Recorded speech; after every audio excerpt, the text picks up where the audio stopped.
அனைவருக்கும் இனிய வணக்கம்.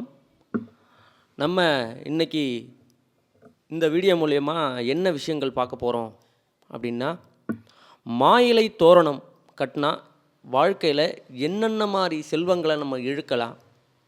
பொருளாதார ரீதியாக நிறைய பிரச்சனைகள் இருக்குது. இன்றைக்கி பணம் இல்லாமல் ஒன்றுமே இல்லை. அப்போ இந்த பணத்தை நம்ம இந்த மாயிலை தோரணம் கட்டுறது மூலயமா எப்படி இந்த செல்வத்தை இழுக்கிறது, பொருளாதாரத்தில் நம்ம எப்படி வாழ்க்கையில் முன்னுக்கு வர்றது, இப்போ வருமானத்தை எப்படி அதிகரிக்கிறது, நமக்கு எந்த பிரச்சனைகள் வந்தாலும் ஒரு தங்கு தடை இல்லாமல் வருமானம் நம்ம கிட்ட அந்த பணம் வந்து நம்மளை நெருங்கி வர்றதுக்கு என்ன மாதிரி விஷயங்கள் வந்து நம்ம வீட்டு வாசல்லேருந்து என்ன மாதிரி விஷயங்கள் செஞ்சால் நம்ம வாழ்க்கையில் அடுத்தடுத்து தங்கு தடை இல்லாமல் அடுத்தடுத்த கட்டத்துக்கு ஈஸியாக போகிறதுக்கு ஒரு சின்ன சின்ன தாந்திரிக முறைகளை சொல்கிறேன். அதில் ஒரு முக்கியமான ஒரு மூலிகை தான் இந்த மா இலை. இப்போ மா இலைன்னு சொன்னால் இப்போ பழங்கள்லே முக்கனி என்ன கனி அப்படின்னு கேட்டிங்கன்னா மா, பலா, வாழை. அப்போ மாம்பழம், இப்போ மாம் இலை அப்படின்னு சொன்னாலே எல்லாருக்குமே என்ன ஃபஸ்ட்டு ஞாபகத்துக்கு வரும்? மாம்பழம். ஓகே, மஞ்சள் கலரான ஒரு பொருள் வந்து அது மங்களகரமான பொருள். அதனால தான் முக்கனியில் முதல் கனியாக வருது இந்த மாம். அப்போ இந்த மா இலை தோரணம் கட்டினா வீட்டில் என்னென்ன மாதிரி நிகழ்வுகள்லாம் நடக்குது. அப்போ ஒருவரோட ஜாதகத்தில் சூரியன் வந்து சரியில்லாமல் இருக்குது. அப்போ சூரியன் சரியில்லாமல் இருக்குது. அப்போ அவங்களுக்கு எந்த நேரத்தில் இந்த மாயிலையை தோரணம் கட்டினா அவங்களுக்கு என்ன மாதிரி விஷயங்கள் நடக்கும் அப்படிங்கிறத ஒரு சின்ன சின்ன குறிப்புகள் மூலமாக நம்ம ஒன்று ஒன்றா பார்ப்போம்.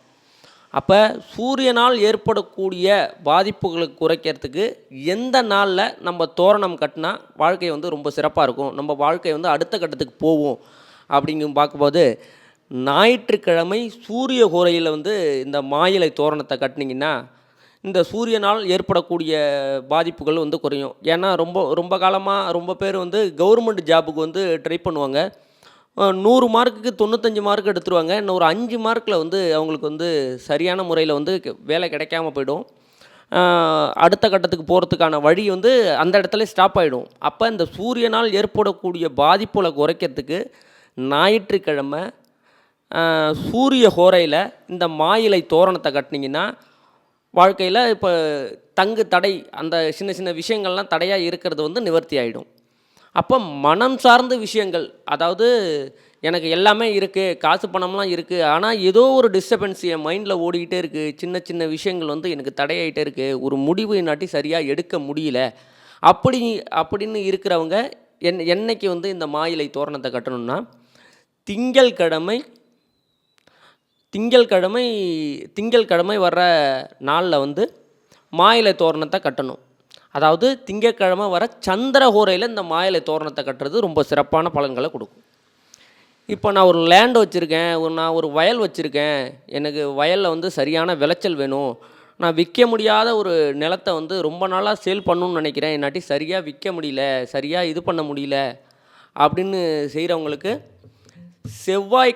செவ்வாய் ஹோரையில் இந்த மாயிலை தோரணம் கட்டினீங்கன்னா வாழ்க்கையில் அந்த விற்க முடியாத விற்று போகும், உடல் ரீதியான உள்ள பிரச்சனைகள் தீர்ந்து போகும், மனம் ரீதியாக உள்ள விஷயங்களும் கொஞ்சம் கொஞ்சமாக படிப்படியாக குறைய ஆரம்பிச்சிடும்.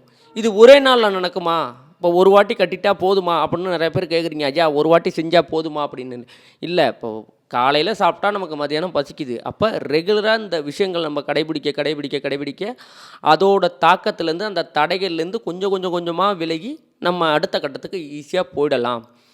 அப்போ இப்போ ஜாதகம் பார்க்க நம்மள்ட்ட ஜாதகம் பார்க்க வரவங்க என்ன மாதிரி விஷயங்கள் கேட்குறாங்கன்னா, மாமங்காரங்களால் ஏதாச்சும் பெனிஃபிட் உண்டா இந்த பிள்ளைக்கு வந்து மாமங்காரன் செய்வானா?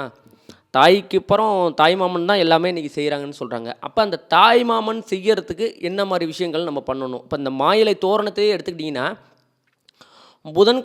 புதன் ஹோரையில் இந்த மாயிலை தோரணத்தை கட்டினீங்கன்னா இந்த குழந்தைக்கும் இந்த மாமனுக்கும் உள்ள உறவு நல்லபடியாக நீடிக்கும். அப்போ மாமன் வந்து இது வரைக்கும் செய்யலைனாலும் பரவாயில்ல, அப்போ பொருளாதார ரீதியாக ஒரு நெருக்கடியில் இருந்தாலும் இந்த மாயிலை தோரணம் கட்டுறது மூலியமாக அந்த குழந்தை ஜாதகத்தை வச்சு தானே நம்ம பார்க்குறோம். மாமங்காரன் நல்லா இருக்காங்களா, மாமா வீடு நல்லா இருக்குமா, தாத்தா பாட்டிக்கு நல்லா இருக்குமான்னு சில ஜோதிடம் பார்க்க வரவங்க கேட்குறாங்க. அப்போ அந்த மாதிரி விஷயத்துக்கு நம்ம எப்படி இந்த சின் அதை வாழ்க்கையில் நமக்கு ஈஸியாக கிடைக்கக்கூடிய பொருள் தான் அந்த மா இலை. அந்த மா இலையை தோரணமாக கட்டி வாசலில் தொங்க விடும்போது ரொம்ப அற்புதமான செயல்களை இது செய்யுது. அப்போ குழந்தை இல்லாதவங்க ரொம்ப கல்யாணமாகி ஒரு 5 வருஷம் ஆகுது, குழந்தையே எனக்கு சரிவர இது கன்சீவ் ஆகிறேன், ஏதோ ஒரு இதனால் ஏதோ கலைஞ்சிடுது, மிஸ் ஆகிடுது அப்படின்னு சொல்லும்போது, வியாழக்கிழமை குரு வாரத்தில் இந்த மா இலை தோரணத்தை நீங்கள் ரெகுலராக கட்டிட்டு வாங்க. நிச்சயமாக 21 வாரம் இல்லை 28 வாரத்துக்குள்ளே உங்களுக்கு அதுக்கான ஒரு வழிகள் கிடச்சிரும். குழந்தை பிறக்கிறதுக்கான நிறைய சாத்தியக்கூறு வந்து இந்த மா இலை தோரணத்தை வச்சே நம்ம நிறைய விஷயங்களை சாதிச்சுக்கலாம். அப்போ எனக்கு பொருளாதாரத்தில் நான் பெரிய ஆளாகணும், செல்வ செழிப்போடு இருக்கணும், புகழ் பெறணும், என்னை பார்த்தா ஒரு நிமிஷம் நின்று ஒரு 2 நிமிஷம் என்கிட்ட பேசிட்டு போகணும் அப்படின்னு நினைக்கிறவங்க என்ன மாதிரி நாட்களில் வந்து என்ன மாதிரி விஷயங்கள் நம்ம பண்ணணும் அப்படின்னு. அப்போ வெள்ளிக்கிழமையில் வர சுக்கிரஹோரையில் இந்த மா இலை தோரணத்தை கட்டினீங்கன்னா வாழ்க்கையில் வந்து நீங்கள் நினைக்கிறது கொஞ்சம் கொஞ்சமாக படிப்படியாக எப்படி இப்போ எல்லாம் கேட்குறது என்னென்னா, ஐயா ஒரு வாட்டி நான் செஞ்சுட்டா மறுபடியும் செய்ய வேணாமா லைஃப் லாங்கா அப்படின்னு கேட்குறாங்க. லைஃப் லாங்காலாம் இல்லை, நீங்கள் லைஃப் லாங்காக உங்களுக்கு வேணுன்னா நீங்கள் லைஃப் லாங்காக செஞ்சுக்கிட்டே இருக்க வேண்டியது தான். இப்போ மா இலைங்கிறது இன்றைக்கி சாதாரணமாக கிடைக்கக்கூடிய ஒரு அற்புதமான ஒரு மூலிகை. அந்த மூலிகை வந்து நம்ம ஊர் பக்கம் இப்போ கிராமப்புறங்கள்லாம் ரொம்ப எளிமையாக கிடைக்கக்கூடிய பொருள். அதை பறித்து சரி பண்ணுறதுனால இன்னும் ஒன்றாயிட போகிறதில்ல. இதனால் நமக்கு பொருள் நாசமாக இல்லை. அப்போ இந்த மா இலை அப்படிங்கிறது என்ன மாதிரி விஷயங்கள்லாம் செய்யுது, ரொம்ப நம்ம வீட்டு வாசலில் கட்டும்போது வெளியில் உள்ள நெகட்டிவை உள்ளே தள்ளாமலும் உள்ள மனமகிழ்ச்சியோட குடும்பத்தோட சந்தோஷமாக இருக்கணும் அப்படின்னு இருக்கிறதுக்கெலாம் இந்த மா இலை தோரணம் ரொம்ப அற்புதமான வேலைகள் செய்யும். இல்லைங்க நம்ம வீட்டில் வயதானவங்க இருக்காங்க, அவங்களுக்கு வந்து உடல்நிலை திடீர்னு சரியில்லாமல் போயிடுது, அதுக்கு என்ன செய்யறதுனே தெரியலைங்க அப்படின்னு சொல்லும்போது இவங்க எந்த நாளில் இந்த மா இலை தோரணத்தை கட்டினா வாழ்க்கையில் நல்லா இருப்பாங்க, அவங்க உடல்நிலை எப்படி நல்லா இருக்கும் அப்படின்னு பார்க்கும்போது சனிக்கிழமை சனிகோரையில் இந்த மா இலை தோரணங்களை கட்டுங்க. அது எத்தனை இலை போடணும், அதை எப்படி கட்டணுங்கிறது சில விஷயங்கள் இருக்குது, சில விதிகள் இருக்குது. அப்போ சனிக்கிழமை சனிகோரையில் கட்டினா வீட்டில் உள்ள முதியவர்களுக்கு வீட்டில் உள்ள மூத்தவங்களுக்கு உடல் ரீதியாக உள்ள தொந்தரவுகள் வந்து கொஞ்சம் கொஞ்சமாக குறையும். அதனால் மா இலை தோரணம் கட்டுங்க வீட்டில். இப்போ ஏன்னா இன்றைக்கி எல்லாமே ஃபாஸ்ட்டாக போயிட்டுருக்கு, ஒவ்வொன்றும் புதுசாக வருது, டெக்னாலஜி வளர நம்ம பழமையெல்லாம் கொஞ்சம் மறந்துக்கிட்டே வரும். அப்போ நம்ம முன்னோர்கள் வந்து எப்படி இருந்தாங்க, சாப்பாட்டுக்கு கொஞ்சம் கஷ்டமாக இருந்தாலும் செல்வ செழிப்போடு தான் இருந்தாங்க. இன்றைக்கி வீட்டில் தான் சாப்பாடு இருக்காது தெரியும், ஆனால் அவங்களுக்கு ஒரு 5 ஏக்கர் 10 ஏக்கர் நிலம் கண்டிப்பாக இருக்கும், நிச்சயமாக இருக்கும். அப்போ அந்த செல்வ செழிப்போடு இருக்கிறதுக்கு காரணம் என்னென்னா வீட்டில் வந்து ஒரு மாமரமோ, ஏன்னா அந்த மரத்தோட காற்று கூட அவ்வளோ எனர்ஜியை கொடுக்கும். இப்போ பேய் பிடிச்சவங்களுக்கு திடீர்னு ஒரு இடத்துக்கு போகிறாங்க, அப்போ அங்கே சிறகடிக்கிறாங்கன்னு சொல்லுவாங்க, இந்த ஊர் பக்கம்லாம் சொல்லுவாங்க சிறகடிக்கிறதுன்னு.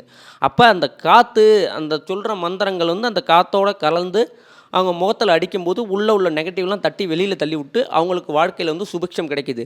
அதனால் மா இலை அப்படின்னாலே மகாலட்சுமியோட அம்சம். அதனால் அந்த மா இலையை வச்சு நம்ம பல வேலைகளை சாதிச்சுக்கலாம். அதனால் முடிந்த அளவு பிளாஸ்டிக்கில் மா இலை போடுறதை தவிர்த்துட்டு ஒரிஜினலாக மரத்தில் கிடைக்கக்கூடிய மா இலையை மஞ்சள் கலர் நூலில் கட்டி தோரணமாக கட்டி வாசலில் தொங்க விடுங்க. செல்வ செழிப்போட நல்லபடியாக கிடைக்கும். நன்றி.